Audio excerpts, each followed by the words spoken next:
Hello everyone. Let's study a small example on the potential energy diagram and let's conclude about the conditions of stable, and unstable equilibrium. Okay, we have already discussed about it in more details. You can, if you want, you can watch my video as mentioned in the I button. And let's move on. Here you can see the potential energy diagram of a particle moving in a conservative force field. ठीक है, conservative force field जो है उसमें कोई particle move कर रहा है और उस फोर्स फील्ड में मूव करने की वजह से उस पार्टिकल का पोटेंशियल एनर्जी कुछ इस तरह से जो है सो वैरी कर रहा है। ये हो गया एक्स कोऑर्डिनेट और ये हो गया यू एक्स। पार्टिकल का पोटेंशियल एनर्जी जैसा कि आप देख रहे हैं कि कैसे वैरी कर रहा है। ठीक है, आप एक चीज समझ जाएं कि जो टोटल एनर्जी है is constant and can be represented by a horizontal line on the graph। आपको पता है कि जब कंजर्वेटिव फोर्सेस एक्ट करता है तो एनर्जी क्या होती है, एनर्जी कंजर्व रहती है या कांस्टेंट रहती है। मतलब मोशन वाले होगा, काइनेटिक एनर्जी पोटेंशियल में कन्वर्ट होगी, पोटेंशियल एनर्जी काइनेटिक में कन्वर्ट होगी, लेकिन उसका जो एनर्जी है कंजर्वेटिव फोर्स के प्रेजेंस में वो क्या होगा, कंजर्व रहेगा, कांस्टेंट रहेगा। और दैट्स वाई अगर आप किसी पार्टिकल का टोटल एनर्जी रिप्रेजेंट करेंगे इस प्लॉट पे तो आपको एक स्ट्रेट लाइन मिलेगा। जैसे कि आप यहाँ देख रहे हैं कि अगर कोई पार्टिकल है और पार्टिकल का जो एनर्जी अगर इनवर्ड है, ठीक है, तो ये देख रहे हैं ये स्ट्रेट लाइन से रिप्रेजेंट होगा। ठीक है, तो यही चीज़ है। अब आप समझ जाए एक चीज़ की जो टोटल एनर्जी होता है ये वो क्या होता है, some of the potential energy plus kinetic energy. और इसीलिए आप एक चीज़ और जानते हैं कि जो काइनेटिक एनर्जी की वैल्यू होती है वो ऑलवेज ग्रेटर देन जीरो होती है, क्योंकि काइनेटिक एनर्जी क्या होता है, half of mass into velocity पे स्क्वायर। तो सारा चीज़ जो है वो क्या है, पॉजिटिव नंबर। एम भी मास हमेशा पॉजिटिव होगा, क्योंकि अगर निगेटिव होगा तो वो इमेजिनरी हो जाएगा। वेलोसिटी पे स्क्वायर है तो square of any quantity is always positive. So ultimately kinetic energy will always be going to positive. और अगर काइनेटिक एनर्जी हमेशा पॉजिटिव होगा तो जो पोटेंशियल एनर्जी की वैल्यू है, यूएस की वैल्यू है, वो क्या होगी, ई माइनस काइनेटिक एनर्जी। तो अल्टीमेटली जो पोटेंशियल एनर्जी का जो वैल्यू है वो क्या होगा, it must be lesser equal to E. Total energy से हमेशा बराबर या कम होगा। जब ये पोटेंशियल एनर्जी की वैल्यू टोटल एनर्जी के बराबर है, इसका मतलब है कि काइनेटिक एनर्जी की वैल्यू जीरो है। मतलब आप कह सकते हो कि पार्टिकल जो है वो उस मोमेंट पे क्या है, तो रेस्ट में बैठा हुआ है। ठीक है, तो जैसे यहाँ आप देख रहे हैं कि सपोज करो कि बॉडी का जो टोटल एनर्जी है अगर इनवर्ड है, कंजर्वेटिव फोर्स फील्ड में अगर बॉडी की टोटल एनर्जी इनवर्ड है तो इस एक्स नोड पोजिशंस पे जो पार्टिकल का पोटेंशियल एनर्जी अगर आप देखें तो वो टोटल एनर्जी के बराबर है। इसलिए आप ये कंक्लूड कर सकते हैं कि इस एक्स नोड पोजिशंस पे पार्टिकल क्या होगा, तो रेस्ट में होगा। इतनी बातें तो आप आराम से समझ करके निकाल सकते हैं। और the minimum value which the total energy can take for the potential energy is E note हो गया। ठीक है, अब चलते हैं। आप एक चीज समझ जाएं कि चूंकि as k is equal to E minus ux, मतलब kinetic energy at any value of x is represented by the distance between the E line and ux। मतलब क्या चीज कि अगर कोई ऑब्जेक्ट है और उसका जो टोटल एनर्जी सपोज करो यहाँ पे ये हमारा E1 मेंशन्ड है। ठीक है, तो ये जो टोटल एनर्जी E1 मेंशन्ड है, ये जो आपका जैसे सपोज करो x1 पोजीशन पे अगर पार्टिकल है तो x1 पोजीशन पे पार्टिकल के पास जो पोटेंशियल एनर्जी है वो तो बस इतना है। ये जो है ये इतनी एनर्जी उसके पास पोटेंशियल एनर्जी की है। ये जो कंट्रीब्यूशन एनर्जी का ये क्या है, पोटेंशियल एनर्जी है, पोटेंशियल एनर्जी है। ठीक है, अब बाकी जो ये रीजन बचा, क्योंकि उसके पास टोटल एनर्जी हमेशा E1 रहने वाली है, तो बाकी जो ये रेड लाइन से रिप्रेजेंटेड है वो क्या है, वो पार्टिकल की काइनेटिक एनर्जी है। तो किसी भी पोटेंशियल एनर्जी और उनका जो कर्व आप देखेंगे तो उससे आप ये अंदाजा लगा सकते हैं कि पार्टिकल के पास कितना काइनेटिक एनर्जी है और कितना पोटेंशियल एनर्जी है। तो ऐसे ही आप डिस्कस भी कर सकते हैं कि जैसे जैसे पार्टिकल मान लो कि आगे डिस्प्लेस होगा, इधर की ओर डिस्प्लेस्ड होगा, तो क्या होगा, उसका पोटेंशियल एनर्जी बढ़ना स्टार्ट होगा। पोटेंशियल एनर्जी बढ़ेगा और टोटल एनर्जी कंजर्व रहेगा तो अल्टीमेटली काइनेटिक एनर्जी घटेगा। मतलब जैसे जैसे पार्टिकल ऊपर की ओर जाएगा, मतलब इधर की ओर डिस्प्लेस होगा, उसका स्पीड क्या होगा, स्पीड उसका क्या होगा, डिक्रीज करेगा। और ये भी कंक्लूड कर सकते हैं कि स्पीड डिक्रीज करेगा मतलब फोर्स कहीं ना कहीं जो है सो अपोजिट डायरेक्शन में उस पर काम करेगा। अगर मोशन इधर की ओर है, अगर पार्टिकल इस डायरेक्शन में मूव कर रहा है तो फोर्स उस पर अपोजिट डायरेक्शन में लगेगा, तभी तो वेलोसिटी उसकी घटेगी। ये सारी चीजें आप पोटेंशियल एनर्जी डायग्राम से कंक्लूड कर सकते हैं, बेसिक्स हैं। आपको ऑब्जेक्टिव में सवाल पूछे जाएंगे तो आपके पास ये कैपेबिलिटी होनी चाहिए कि आप ये सब चीजें कंक्लूड कर पाए। मैं इसीलिए इस लेक्चर को ले रहा हूं। अब एक टर्निंग पॉइंट का कंसेप्ट आता है कि व्हाट इज टर्निंग पॉइंट। सब मैं कह रहा हूं कि कंसीडर करिए कि कोई ऑब्जेक्ट है विच टोटल एनर्जी E1 है, ठीक है। ये प्लॉट ऑब्वियसली उसी ऑब्जेक्ट का प्लॉट है, मतलब जो कंजर्वेटिव फोर्स फील्ड में मूव कर रहा है, और उस ऑब्जेक्ट का जो टोटल एनर्जी है मैं मान रहा हूँ E1 है, जो इस प्लॉट में रिप्रेजेंटेड है इस स्ट्रेट लाइन से, ठीक है। आप देख पा रहे हैं ये जो स्ट्रेट लाइन है वो उस ऑब्जेक्ट का टोटल एनर्जी है।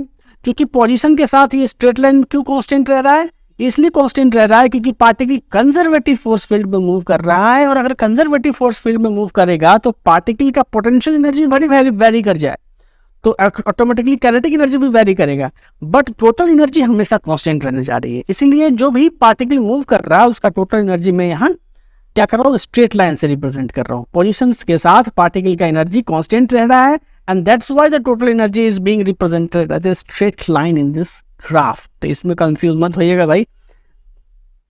अब आप देख सकते हैं कि दो पोजीशंस पे पोटेंशियल एनर्जी को यहाँ पे कट कर रहा है, ये पॉइंट। तो आप ये भी कह सकते हो कि x3 पोजीशंस पे और x2 पोजीशंस पे पार्टिकल क्या है, तो रेस्ट में है। क्यों? क्योंकि जो पोटेंशियल एनर्जी की वैल्यू है वो टोटल एनर्जी के बराबर है, और पोटेंशियल एनर्जी की वैल्यू टोटल एनर्जी क्या होती है, E बराबर क्या होती है, तो K plus U, kinetic energy plus potential energy. तो अगर E अगर मान लो कि पोटेंशियल एनर्जी के बराबर है, इससे क्या मतलब निकलता है, इससे मतलब निकलता है कि काइनेटिक एनर्जी की वैल्यू 0 है। अगर काइनेटिक एनर्जी 0 है मतलब वेलोसिटी 0 है, मतलब पार्टिकल क्या है, तो रेस्ट में है। तो आप कह सकते हो कि इस पॉइंट पे और इस पॉइंट पे पार्टिकल क्या है, तो रेस्ट में रहेगा, ठीक है। ये चीज आपको क्लियर है। तो at the position x3 and x2 total energy will be the potential energy, और इसलिए वेलोसिटी यहाँ पे क्या हो जाएगा, तो 0 है, पार्टिकल रेस्ट में है मतलब वेलोसिटी क्या है इसका, तो वेलोसिटी इस पोजीशन पे क्या है, तो पार्टिकल का 0 है। अब समझो, अगर मान लो हम ये बात कर रहे हैं कि x ग्रेटर देन x2 है, मतलब अगर हम ऐसा सोचे कि पार्टिकल जो है सो डिस्प्लेस्ड होकर के इस रीजन से इधर जा रहा है, इधर जाने लगा, या हम ऐसा सोचे कि पार्टिकल इधर जाने लगा, तो क्या ऐसा पॉसिबल है कि पार्टिकल जो है सो इधर जाएगा या इधर जाएगा, ऐसा कह पाना पॉसिबल है? आई होप कि आप लोग समझ पा रहे होंगे कि ऐसा नहीं पॉसिबल है। क्यों? क्योंकि पार्टिकल का एनर्जी टोटल क्या है, ये है। तो इस अगर पोटेंशियल एनर्जी टोटल एनर्जी से बड़ा हो ही नहीं सकता, तो ये जो रीजन है, ये जो ऊपर का रीजन है, मतलब इधर ये जो डिस्प्लेसमेंट है और ये जो डिस्प्लेसमेंट रीजन है, ये क्या है, ये इस एनर्जी के लिए इनवैलिड है, ठीक है। ये क्या है, इनवैलिड रीजन है, ठीक है। क्यों इनवैलिड रीजन है? क्योंकि इस रीजन में पार्टिकल आ ही नहीं सकता है, क्योंकि उसका जो एनर्जी है पार्टिकल का वो यही रहने वाला है। अगर पोटेंशियल एनर्जी ज्यादा कैसे हो जाएगा, जब टोटल एनर्जी जो है वो पोटेंशियल एनर्जी से कम कैसे हो जाएगा? तो ये अगर मान लो कि कोई पार्टिकल, सपोज करो कि ये पार्टिकल है, ठीक है, और ये पार्टिकल अगर तुमको इधर इसकी वेलोसिटी इस डायरेक्शन में, ठीक है, सपोज करो इसकी वेलोसिटी इस डायरेक्शन में, तो यहाँ तुम देख रहे हो क्या चीज कि ये जो आपका ये जो पोर्शन है, इस पोर्शन ऑफ द कर्व में क्या है कि स्लोप क्या है, निगेटिव है। और अगर स्लोप निगेटिव है तो इस पे कंजर्वेटिव फोर्स की डायरेक्शन में लग रहा होगा पॉजिटिव डायरेक्शन, मतलब कंजर्वेटिव फोर्स इधर की ओर कंजर्वेटिव फोर्स एक्ट कर रहा है, ठीक है। तो अगर पार्टिकल इस पोजीशन पे है इन बिटवीन x2 x3, और हम ये कह रहे हैं कि मान लो ये इस पोजीशन पे है, ठीक है, अपवर्ड जर्नी में है, तो क्या होगा, इस पे फोर्स इधर की ओर एक्ट करेगा और वेलोसिटी इधर की ओर होगी। तो कहीं ना कहीं जब ये क्या होगा, इसका स्पीड कम होगा और यहाँ आते आते ये रेस्ट में आ जाएगा, क्योंकि यहाँ पे इसको रेस्ट में आना है। उसके बाद फिर ये पार्टिकल इधर नहीं जा सकती है क्योंकि ये इनवैलिड रीजन है, तो क्या होगा, वो रिटर्न बैक हो जाएगा। उसी तरह से अगर पार्टिकल सपोज करो कि कुछ इस पोजीशंस पे है, ठीक है, यहाँ पे इस पोजीशन पे पार्टिकल है, इस रीजन में कर्व देख रहे हो, कर्व का स्लोप पॉजिटिव है। कर्व का स्लोप अगर इस रीजन में आप देख रहे हो पॉजिटिव है, तो इसका मतलब कंजर्वेटिव फोर्स निगेटिव डायरेक्शन में एक्ट करेगा, कंजर्वेटिव फोर्स इधर की ओर एक्ट करेगा। तो पार्टिकल यहाँ आते आते जो, और उसकी वेलोसिटी किधर होगी, इधर की ओर होगी, तो यहाँ आते आते पार्टिकल क्या होगा, तो रेस्ट में आ जाएगा। इसीलिए हम x2 और x3 जो पॉइंट है हमारा, वो क्या है, ये टर्निंग पॉइंट कहलाता है। क्या कहलाता है, टर्निंग पॉइंट। तो ये जो टर्निंग पॉइंट है वो इस एनर्जी लेवल के लिए है। ये जो एनर्जी है, मतलब अगर पार्टिकल का एनर्जी E1 है, टोटल एनर्जी E1 है कंजर्वेटिव फोर्स फील्ड में, तो ये दो टर्निंग पॉइंट है जिसको पार्टिकल को फेस करना पड़ेगा। लेकिन अगर मान लो कि हम पार्टिकल का एनर्जी बढ़ा देते हैं, ये कर देते हैं, ठीक है, तो ये कर देंगे, पार्टिकल का एनर्जी अगर ये है और पोटेंशियल एनर्जी कुछ ऐसे ही वेरी कर रहा है, तो टर्निंग पॉइंट हमारा चेंज हो जाएगा। ठीक है, तो इसीलिए पहले तो समझ जाओ कि the point x2 and x3 are called turning point of the motion. क्यों? क्योंकि यहाँ के बाद आगे मोशन हो ही नहीं रहा, पार्टिकल बैक मूव करना स्टार्ट करता है। ठीक है, यहाँ के बाद पार्टिकल क्या होगा, यहाँ पे रेस्ट में आ जाएगा। ठीक है, यहाँ पे क्या आ जाएगा, रेस्ट में आ जाएगा, और फिर ये जो कंजर्वेटिव फोर्स फील्ड है वो चूंकि इधर की ओर एक्ट कर रहा है तो वो उसको इधर की ओर मूव करवाएगा। तो अल्टीमेटली क्या होगा, इस रीजन में आप कहो तो एक तरह से ऑक्सीलेशन है, तो ये पॉइंट क्या कहलाता है, टर्निंग पॉइंट कहलाता है। आई होप कि समझ में आ गया होगा टर्निंग पॉइंट क्या है, और अगर नहीं आया तो थोड़ा सा और डिस्कस करते हैं टर्निंग पॉइंट को। ठीक है, यहाँ देखो कि हमने कहा है कि हमारे पास एक पार्टिकल जो है विथ एनर्जी E2 है, मतलब अब हमने पार्टिकल की एनर्जी को बढ़ा दिया। हम अब इस रेड लाइन से पार्टिकल का एनर्जी, हमारा पार्टिकल का एनर्जी अब ये है, ये जो लाइन आप देख रहे हैं। ठीक है, तो इस केस में आप देख रहे हैं कि ये पॉइंट, यहाँ जो पॉइंट है, इस केस में ये पॉइंट, 1 पॉइंट, 2 पॉइंट, 3 पॉइंट और 4 पॉइंट। ठीक है, तो ये 4 पॉइंट अब दिख रहा है आपको। So if A particle with energy E2 has 4 turning points, 4 turning point दिख रहा है। क्यों? क्योंकि ये जो ऊपर का जो इधर का जो रीजन है, इस साइड का जो रीजन है वो इनवैलिड रीजन है। क्यों? क्योंकि एनर्जी से ज़्यादा पोटेंशियल एनर्जी हो नहीं सकता है। तो इसका मतलब है कि पार्टिकल अगर मोशन में है और यहाँ के बाद यहाँ क्रॉस करेगा नहीं, उसको बैक होना पड़ेगा। तो आपको दिख रहा है फिजिकली कि यहाँ 4 टर्निंग पॉइंट्स हैं। ठीक है, पार्टिकल का 4 टर्निंग पॉइंट, मतलब डिस्प्लेस होते होते, ये देखो ऐसे, देखो इसको ऐसे समझो, जैसे ये है लास्ट पॉइंट। तो पार्टिकल अगर डिस्प्लेस हो रहा है, मान लो इधर जा रहा है, तो यहाँ पे जाने के बाद आगे नहीं जा सकता है, ये आगे नहीं जा सकता है। क्यों? क्योंकि इसका एनर्जी देखो, पोटेंशियल एनर्जी ज़्यादा है, टोटल एनर्जी कम है। तो ये क्या है, ये इनवैलिड रीजन है। इस पर्टिकुलर एनर्जी स्टेट के लिए ये रीजन क्या है, इनवैलिड है। तो इनवैलिड है तो पार्टिकल को यहाँ से रिटर्न होगा। इसीलिए ये क्या 4 टर्निंग पॉइंट आपको दिख रहा है। तो particle with energy E2 has 4 turning point, but the particle can move in only one of the 2 potential energy well depending on where it is. और ऐसा क्यों है? क्योंकि अगर आप देखो कि पार्टिकल अगर सपोज करो इस वेल में, इस रीजन में मूव कर रहा है पार्टिकल। ठीक है, तो इस रीजन में अगर मूव कर रहा है पार्टिकल, तो क्या ये इस रीजन में जा पाएगा? नहीं जा पाएगा। क्यों? क्योंकि यहाँ से यहाँ के बीच में तो उसका एनर्जी वैलिड रह है। फिर यहाँ इस रीजन में देखो, ये जो आप देख रहे हो, इस रीजन में क्या हो रहा है, तो पोटेंशियल एनर्जी की वैल्यू आपको टोटल एनर्जी से ज्यादा हो जा रही है। तो ये इनवैलिड रीजन है। फिर ये क्या है, यहाँ पे इनवैलिड रीजन है, इनवैलिड रीजन है। तो ये नहीं कह सकते हो कि पार्टिकल यहाँ से चलना स्टार्ट करेगी इस एनर्जी के साथ, E2 एनर्जी के साथ अगर पार्टिकल चलना स्टार्ट करेगी तो चलते चलते चलते चलते यहाँ चला है, नहीं, ये इसी में रह जाएगी। ठीक है, ये जो पोटेंशियल वेल है इसी में घूमती रह जाएगी, ये इस पोटेंशियल वेल में जा नहीं सकती। और अगर सपोज करो कि पार्टिकल इस पोटेंशियल यहाँ पे इस रीजन में ट्रेवल कर रही है, मतलब ये पोजीशन है पार्टिकल का, तो ये इसी वेल में रह जाएगी। क्यों? क्योंकि यहाँ पे जो है वो क्या है, इनवैलिड रीजन है।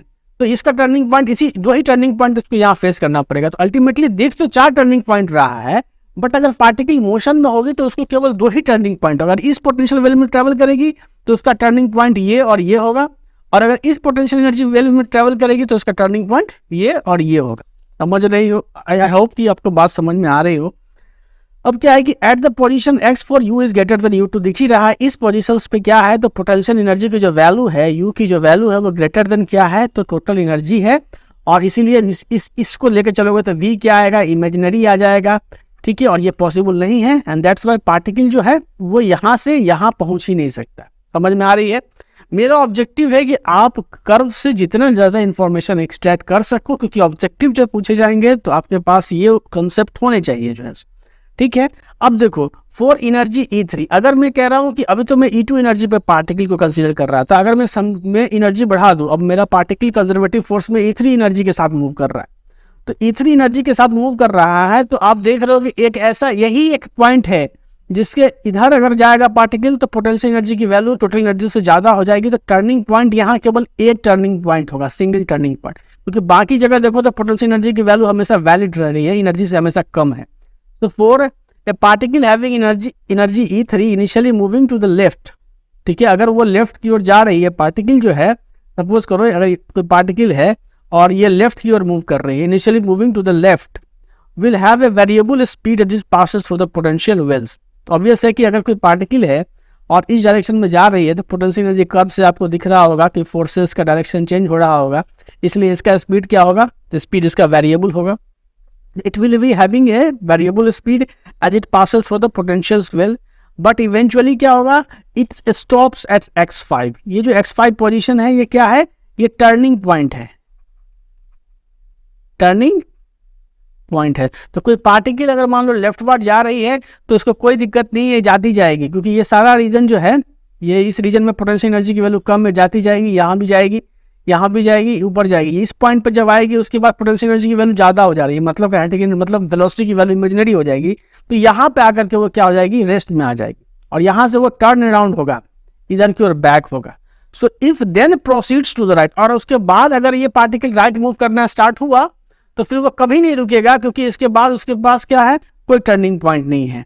तो it will then proceed in right indefinitely without return, क्योंकि ये जो देख रहे हैं आप स्ट्रेट लाइन है, तो ये फिर कभी रिटर्न बैक नहीं होगा। तो फिर वो सिंगल टर्निंग पॉइंट ये है। आई होप कि समझ में आ रहा होगा आपको टर्निंग पॉइंट का बेसिक कंसेप्ट जो है सो, ठीक है।